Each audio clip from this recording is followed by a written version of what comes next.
People are looking for a response from the church to be a charitable one. And indeed, we do that really, really well.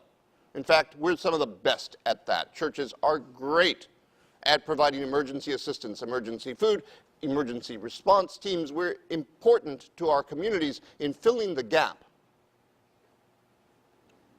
But then sometimes, because we've been filling the gap for so long, we learn something about the community, and we learn where its needs are, and we learn what we think might be good to really make a difference.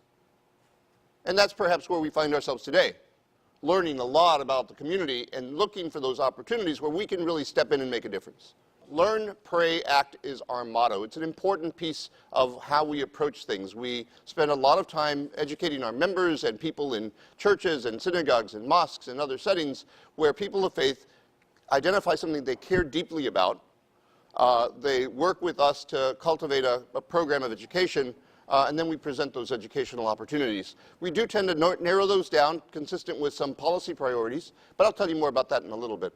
So for now, learn, pray, act is our motto, and it's an important place to start our conversation. People ask me oftentimes, what can I do to help? And so I always start with pray. I don't want to suggest that these are out of order, because I think learning is important, but by the time they've learned enough, they want to do something more, and I always start with pray.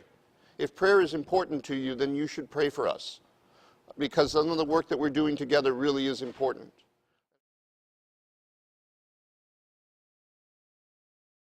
Because I have served in churches, I know what it's like to want to be helpful to our neighbors, to want to follow Jesus' call, to feed the hungry, clothe the naked, visit the imprisoned, and love our neighbors.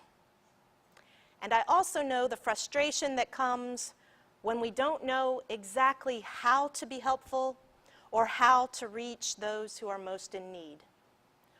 1 in 5 children grow up in addicted homes.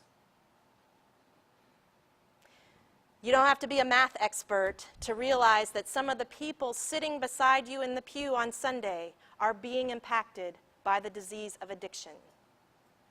When you combine those numbers with other mental health issues, it starts to add up. But some don't think that they can talk about these issues at church because of the stigma attached to them. When you tell a group that your mom has cancer, you will usually receive cards and phone calls and casseroles.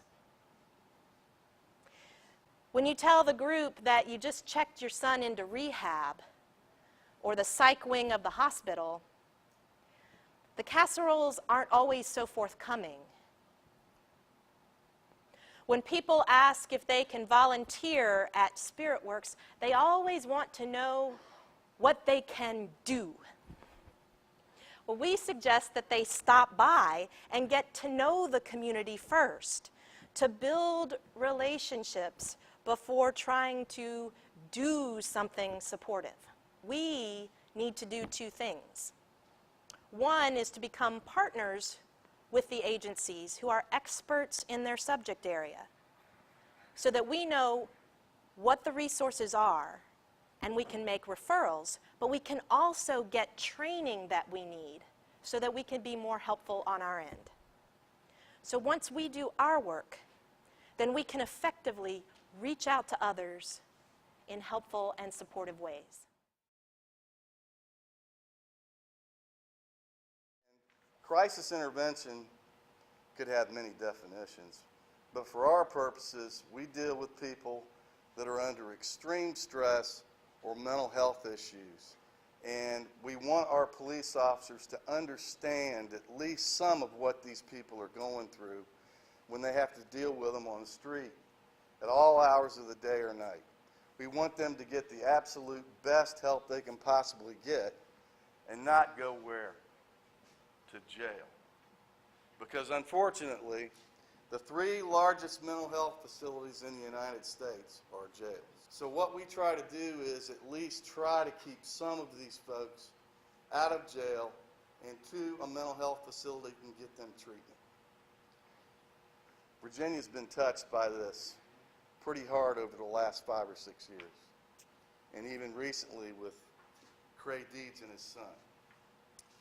And, you know, one of the things that I always see state government do, having been a former police officer and administrator with the Williamsburg Police Department, every time there's a big national issue, such as domestic violence or mental health, all this training all of a sudden pops up.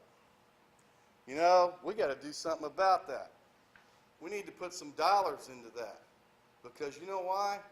We'll get reelected if we put those dollars into that. And I think that happens far too late in most circumstances, but it's better than nothing.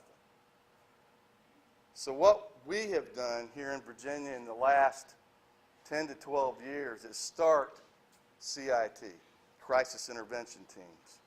And it all started in Memphis in 1988. How come it took that long for it to get to Virginia? I can't answer that question, but thank God it is. It's here. And this is the least that we can do, is teach our first responders how to handle these situations better. You know, it's not all about arresting them and taking them to jail and get them, they're not going to get convicted of crimes. They're not stable. But our police officers are being trained how to gently communicate with these people so that we can get them the help. And that's what it's all about. And we're passionate about it. We're passionate about it. And it's working. At first, law enforcement was a little skeptical because it's new, and anything new is always tough. But what I found now is that we have a line of officers from every department that we serve that want to get into our training.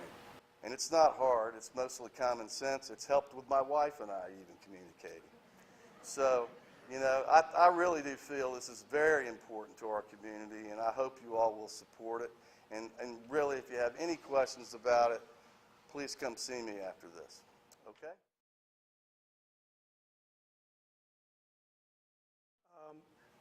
The most relevant and meaningful work I think I do is actually free. A parent support group that we do on Monday nights, every Monday night from 6 to 7:30. We offer this group, we get parents, grandparents of teens, young adults, 40-year-olds, and older. We get their parents and grandparents and talk about the issues that are going on for them, dealing with loved ones with substance abuse and other co-occurring disorders. Try to get people pointed in the right direction towards getting services. But most importantly, just getting the support and breaking the isolation that these people feel dealing with these issues. And again, that's so much about what today's offering is about, that to expand on that. Thank you for being here. I'm Jay Faggart, and I'm at Wellspring United Methodist Church. And if I was to pull my card out, it says that I'm an advocate for the mental health and the recovery community. Because within my family, my father passed away as an alcoholic in a Richmond motel. My daughter has been in recovery for a number of years. I have an aunt who's 89 years old who is 4 1/2, and by the way, she's been 4 1/2 all her life, and she's a tremendous joy. So my family and the activities that have happened, events that have happened within my family have brought me to this place many years ago. I started to get involved and asked the question, why doesn't James City County, Williamsburg have a drug court? We don't today. They have them in Newport News. And being asked to serve on a task force under Colonial Behavioral Health And that's basically the organization that is my umbrella organization that supports me and sponsors me for participating in things like CIT, which Jay, what he didn't say was that program is moving forward in what it is because of his leadership and his involvement in that program. We do a lot of work with a number of individuals that we spoke today. We have our crisis services has been spoken. So anybody on a 24-hour basis, we have somebody on call. If you're very concerned about they're acting strange, they put notes on Facebook, they're starting, I don't know what's going on, they're taking too many drugs or anything, you can call us 24 hours a day. We have a central access system that one number that you call to come in. We offer mental health counseling, substance abuse counseling, intensive outpatient program, family violence program. We have case management services for folks that are unable to advocate for themselves, whether it be the ID, intellectually disabled population, or seriously mentally ill population. We have psychiatric services for folks that need a psychiatrist. We have a psychosocial rehab called People's Place, you may be familiar with. That is a place to come Monday. It's Monday through Friday, as Lauren's pointing out, but it is a place where folks can come with serious mental illness and socialize and learn different communication skills, perhaps develop job readiness kinds of skills. They go out into the community to be part of the wellness center and different areas like that. We have a child GWAC, some of you are familiar with the Greater Williamsburg Child Assessment Center that's on our main campus here. We do assessments, mental health and substance abuse assessments for any child for any reason to do with autism, ADHD, any kind of problems at school, that type of thing. I just truly believe in the importance of our working together as a community. We pool all our resources. I think we're going to get somewhere. So As you can see, we've got some great experts. We're going to have some great conversation. Again, you're invited to coffee, tea, water, or the restroom, but come back and be a part of these conversations, because this is where the real groundwork gets started. The questions for today are, for this morning actually, and they're the breakout questions. It's just suggested for you guys to check them out and see what you think about this. What are some things that we as churches can do to make our congregation safe and welcoming for our members to share their struggles with mental health issues? What needs to be in place in order for us to do those things? And what are some things that we might be able to do beyond our doors to address mental health issues in our community? And with that, I'll let the work begin.